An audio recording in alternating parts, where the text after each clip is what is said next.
嘴生不反卡，生熟看着辦。Hello，大家好，我係游明。今日咧想同大家分享一個職場生存技巧。咁咧就係嘴生不反卡，生熟看着辦，或者係生熟看着幹。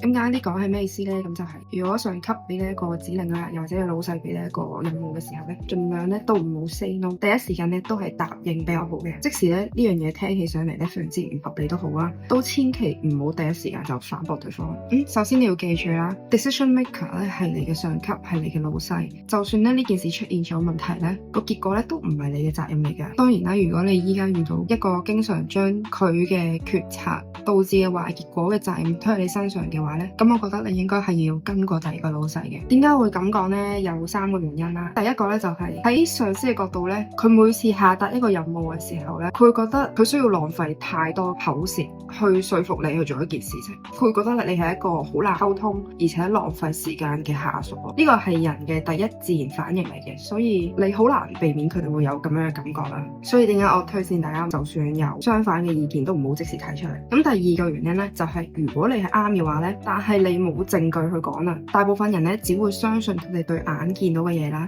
所以當你做緊呢件事出現一啲 obstacles 嘅時候咧，你就可以直接將呢一啲過程攞出嚟做一個 proof 俾你嘅上司去睇，咁樣佢先至會發現原來係會出現呢一個問題嘅。咁去到嗰陣時咧，你先至適時咁樣去表達自己嘅意見啦，而且你嘅意見咧都要聽起來咧非常之客觀，因為你係有客觀嘅證據去支持你嘅觀點嘅。咁第三個原因係咩咧？就係防止自己柒咗啊！即係如果咁啱真係有機會你嘅判斷係錯嘅咧，又或者佢喺嗰個時間段入面冇發揮到佢嘅功效出嚟咧，咁無論如何啦，咁最後都係你上司嘅 decision 咧係啱嘅。咁呢個時候如果你一早已經咧同佢對抗過啦，而最後做出嚟發現係冇問題嘅話咧，咁你就變咗咧自打嘴巴啦。咁你真係柒咗啦，所以咧其實你要預防自己唔好柒咗咧，到後面咧你都會有一個下台階落翻。如果你去到遇到事情嘅時候，你先至將呢一啲客觀嘅數據同埋證據俾你上司睇嘅話咧，咁你就會有更加多嘅下台階。所以咧我推薦咧盡量都係用事實去講說話啦，就唔好淨係靠你嘅個人判斷去講咯。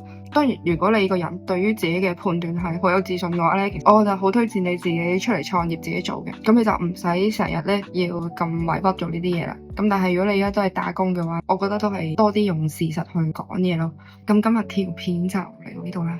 咁如果大家覺得有用嘅話咧，就可以俾個 like 啦。大家有啲乜嘢其他生存技巧嘅咧，都可以喺 comment 同我分享嘅。咁係咁先啦，拜拜。